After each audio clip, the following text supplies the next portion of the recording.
Arriving in this world, he identified himself with silence. Of course, he knew that once a child is born, it must cry out, "Hi, here I am." But he felt too shy. What if his cry breaks the harmony? The white heart.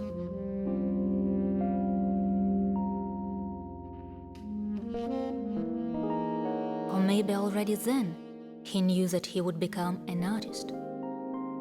And the most important thing for an artist is to have the ability to hear silence. However, what does maybe mean? Of course he knew. After all, we know everything about ourselves when we come to this earth. Regrettably, we forget about it later on.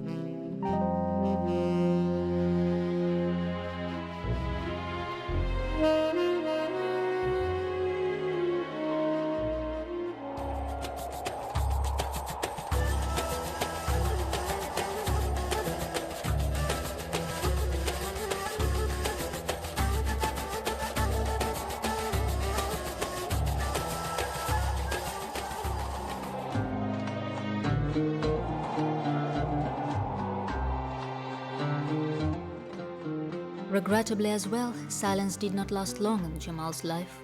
When he was 9 years old, explosions blasted the silence. Father gave to his eldest son Maher the key and said, "Look after the house. Please, we'll be back yet."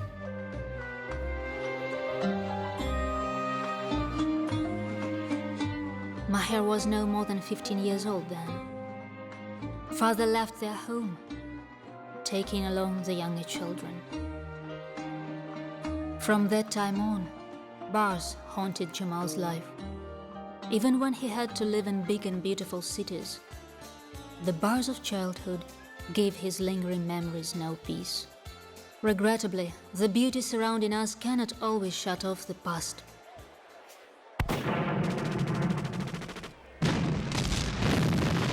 A rocket hit the school. They are all dead. 39 children and 1 teacher.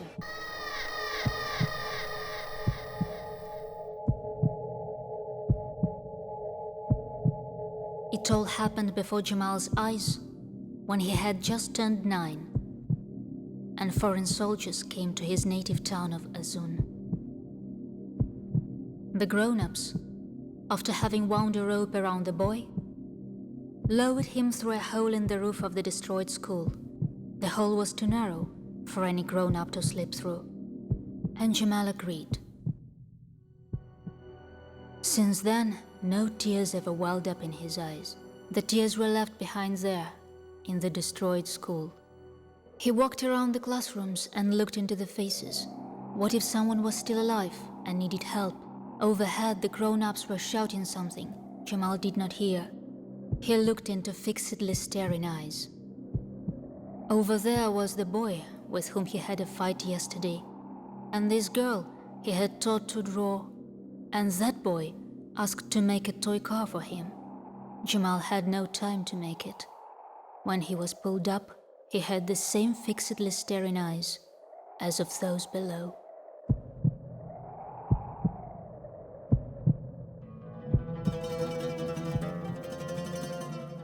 Driven out of their homes, they had to live in tents at first, like the Bedouins. The walls of the tents were dirty and dreary, and one day, Jamal began to cover them with drawings. In the beginning, it angered people, but then they got used to it. Finally, they even liked it. And Mother always encouraged Jamal. She said, "Draw, son." Unfortunately, the world we live in is not so friendly. And probably there must be people who can make it at least a little better. Maybe you will be one of them. Jamal hopes very much that he has justified Mother's confidence in him. He remembers her warm hands and the taste of the flat cakes she baked on stones. Never again in his life did he eat such delicious flat cakes. For some reason, she silently gazed at the fire at length. Today, Jamal understands what mother was keeping silent about. Hey, Mr. Painter, paint the world much brighter place. Make it better than it is, with no wars and crying kids. Hey, Mr. Writer, write the story of our lives, with no people left to hurt us, with no lying and distrust. Sleep, my sweetheart, I'll be there for you. For a very long time, Jamal wanted to take a gun and shoot. But he could not make himself shoot at a human being. So he picked up a painting brush. Days and nights he spent standing at a canvas, almost not tearing himself away from it. Once he lost consciousness. When his wife found him lying on the floor at the canvas, a brush in his hand, she said nothing, realizing that words were out of place. But from then on, she began visiting more often the warehouse where Jamal painted, and silently watched her husband at work. He would hear that his Tanya appeared, yet he did not stop working. He knew that he must carry out his duty to the boy he had once been, who always, in any situation, under any circumstances, reached for a pencil and drew. And to those 39 children and the teacher in the destroyed school. And also to many, many other people he did not know, but felt their pain.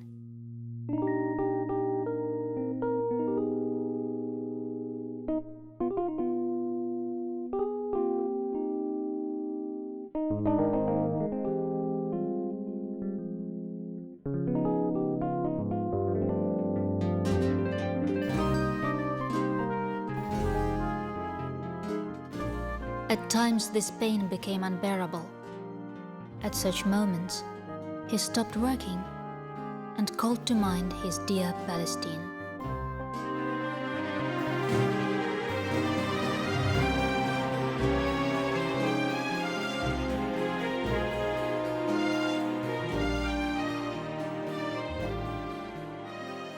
Resurfacing in his mind for some reason were mostly red roofs of the houses that were built by the foreigners for themselves, leaving for the indigenous population this.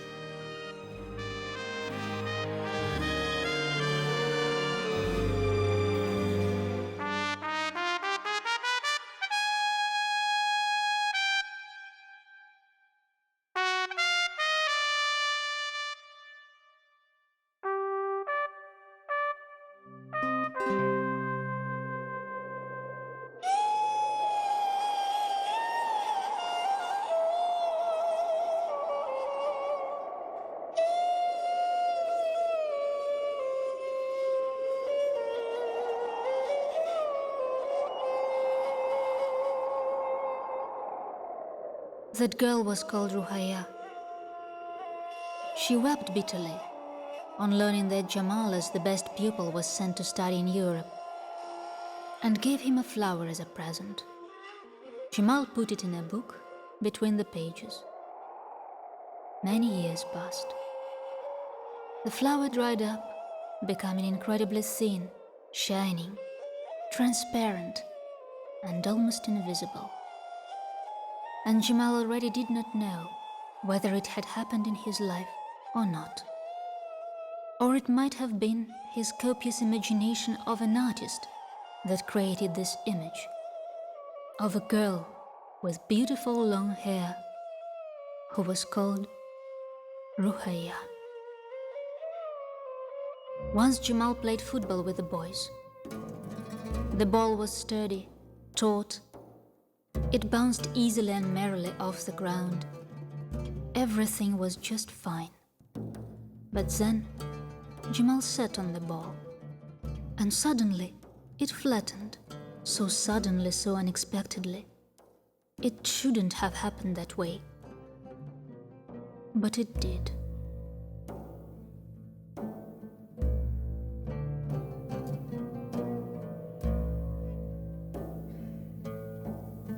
In our world there are enough colors, but for some reason, a lot of people live in a black and white environment.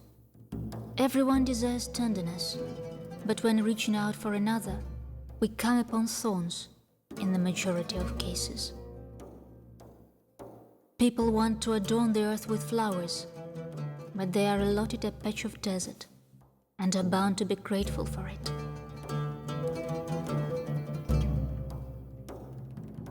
We open our embrace, and in response are offered the black and white squares of bars. Why so? What should we understand on this earth?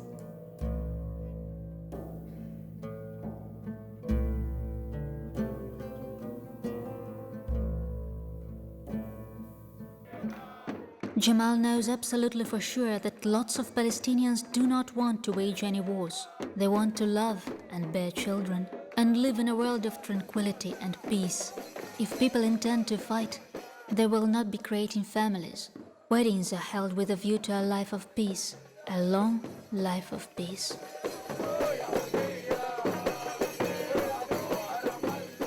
Joy is a natural human condition. Life must be, however, why must? No one owes anything to anyone. Life has the right to consist of joy, smiles, tender caresses, embraces, handshakes, dances, songs. It is so natural. For an ordinary person, it is unnatural to take up arms and kill the likes of him. An ordinary man seeks joy, not death.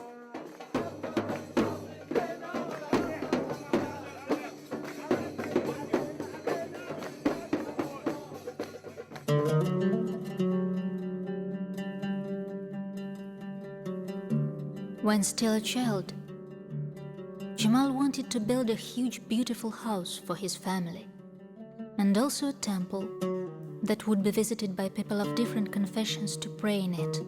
And in addition, he wanted to build a beautiful life for the people he loved, for everyone, because people, all of them are the same, and the earth, it is intended for all. Somewhere it is fertile, elsewhere it's not so. But everywhere it expects to be touched by human hands, to be touched with love, to be planted with grain that will sprout and give new life. And what the earth did not expect at all was to be entangled in barbed wire and enclosed by walls. Walls, walls, walls. What for? Who really needs them? Some people are being walled off from others, who are very much alike. Only perhaps some of them are somewhat swarthier.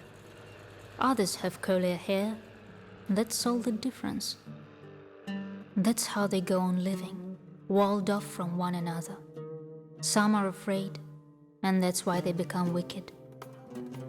Others keep with great care time-scarred keys, hoping to enter their homes someday.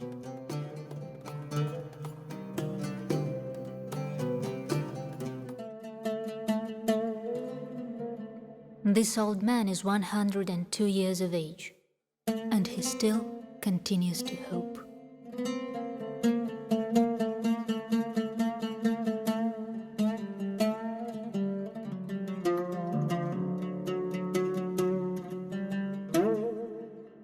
To Jamal, it seems that he and his countrymen resemble a little bird that tries to hold out on a thin thread of existence between two worlds. Somewhere below, there is a world that tries to be good, but these attempts are checkered. And somewhere above, far, far away, there is the one who offers the people to take the key at last and open the door of his house.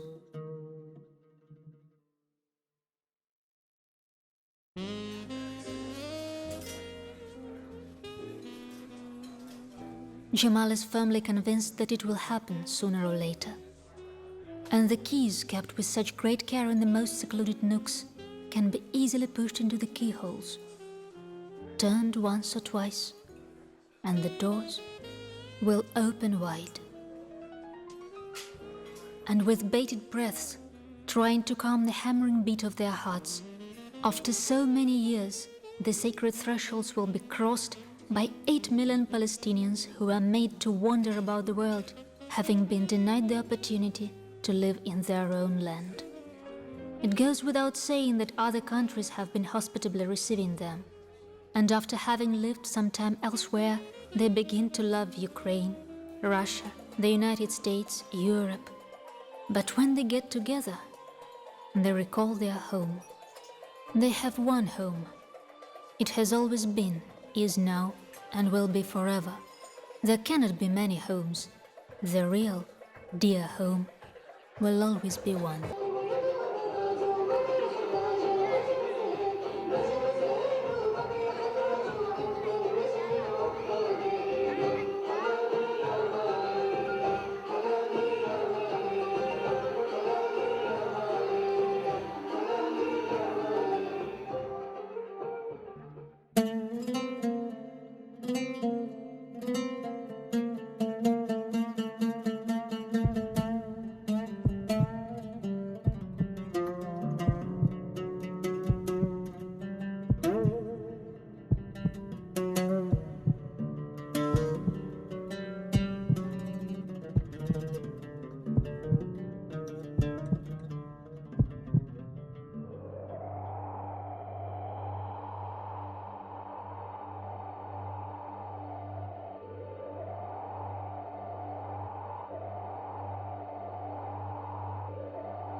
It is extremely difficult to live in a native land, obstructed by barbed wire, barriers, and checkpoints manned by soldiers in foreign uniform. It is more formidably difficult to move throughout your land under the muzzles of foreign automatic firearms.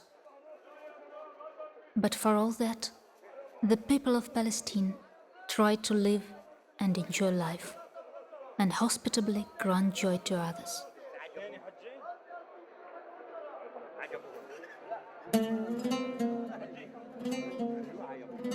Maybe someday scientists will learn to revive people by using their images. In Palestine, the walls of buildings are covered with portraits of those who were killed. One day Ruhaya came weeping bitterly. That day, Israeli soldiers killed her father. Jamal did not know how to comfort her, and suddenly he got an idea. He painted the portrait of Ruhaya's father on a wall and swore to take revenge. It is usual to wreak revenge with the same weapon that was used for committing the crime. But an artist has but one weapon, his painting brush. The people of Palestine are tired, dead tired of this war. For little children, the toys they usually play with are the ones they see most of all. The children of Palestine see mostly Israeli jet bombers.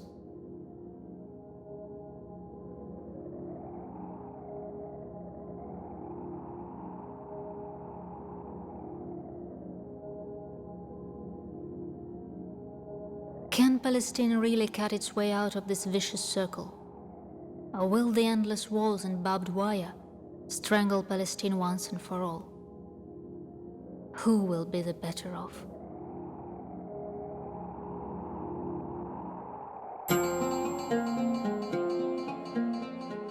Jamal was working on the painting exactly 1 year. Over this time he was oblivious of sleep, food, and fainted now and then. Today this is the world's largest canvas, a canvas of 300 square meters. But Jamal was not creating it for the sake of an entry in the Guinness Book of World Records. No, not at all. Paintings are created not for records. They are no more than outlets for the many experiences and emotions an artist accumulated in his soul over the years. The emotions surge and riot, and there is nothing left for the artist but to give vent to them. When Jamal was still a child, living with his parents in poverty, father bought a refrigerator. The family gathered around it to admire this white beauty. His brothers saw the refrigerator as a wonderful cooler of water for quelling thirst on a hot day. Jamal, though, saw it as a white canvas for his paintings. And sure enough, he covered that refrigerator with paintings. Father raged in anger, while mother washed off the paintings and said, "You just go on painting, son. Paint. Let everyone know that you can do it." And Jamal continues painting, for everyone to know that in his country, which a lot of people are afraid of and believe it to be a hotbed of terrorism, there peacefully coexist synagogues, mosques, and Christian churches. That in this country weddings are held, children are born, and people want to live in peace.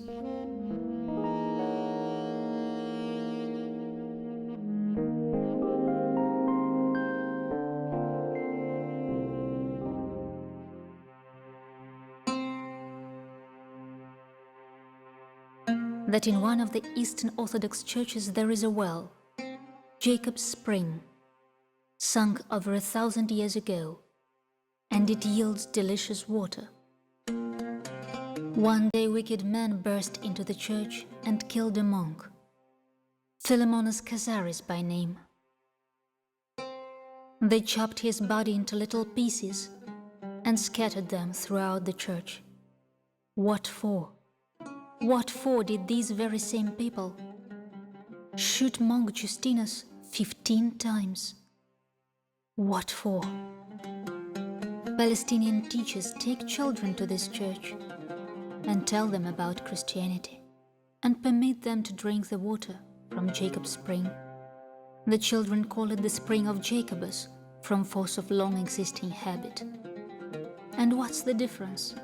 The water continues to be as sweetly delicious as before.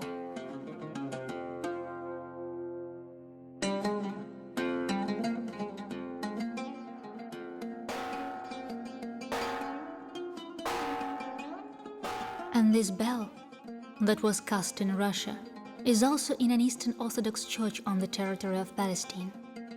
An Israeli sniper, with little better to do, shot at the bell and wounded it. What for? Though wounded, the bell has not changed at all. It continues to toll, though a bit hoarsely and exhaustedly, but the bell tolls.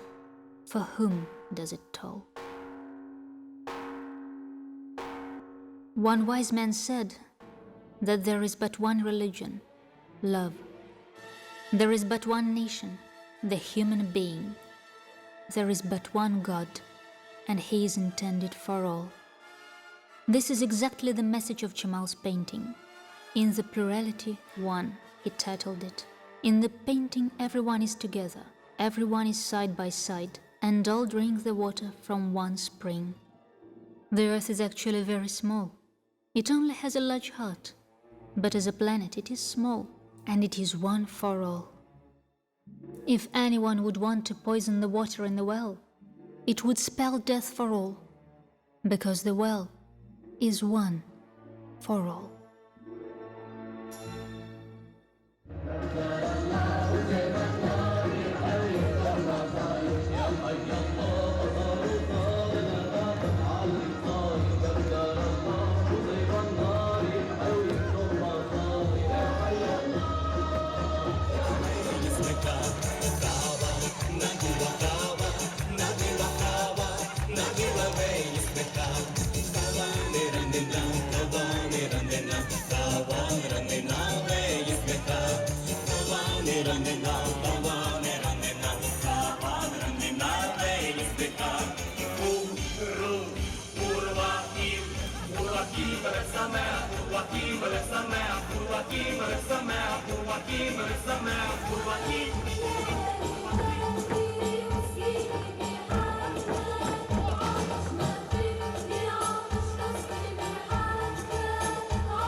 Hey, Mr. Painter, paint the world much brighter place. Make it better than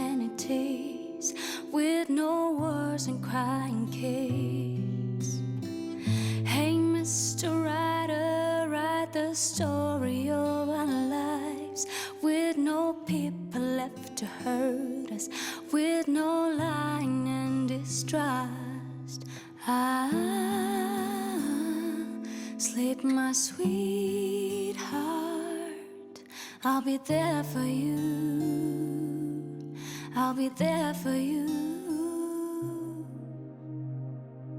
And in the meantime, life on earth is going on. Children are born. Someone is praying. Someone is simply talking to God.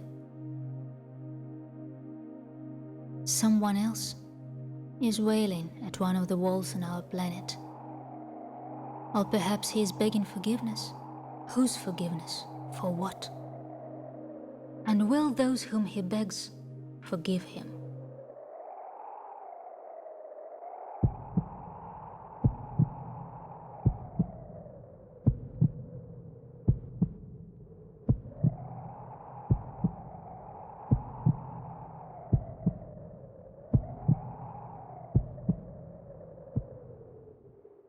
Hey, Mr. Pianist, keep the place where you belong. Play the music of my soul. I can do it on my own. I'm not a wizard, but I promise I'll create an ideal magic land where I will always hold your hand.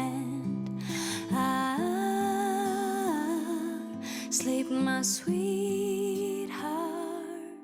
Jamal does not know how many people will see and appreciate his painting. But if at least 4 girls will grow up and realize that it is possible to dance and cherish life to the music of Palestine, he will believe that his mission has been achieved. And maybe then, the big white heart of the planet Earth will begin beating a little calmer and more rhythmically. A little bit at least.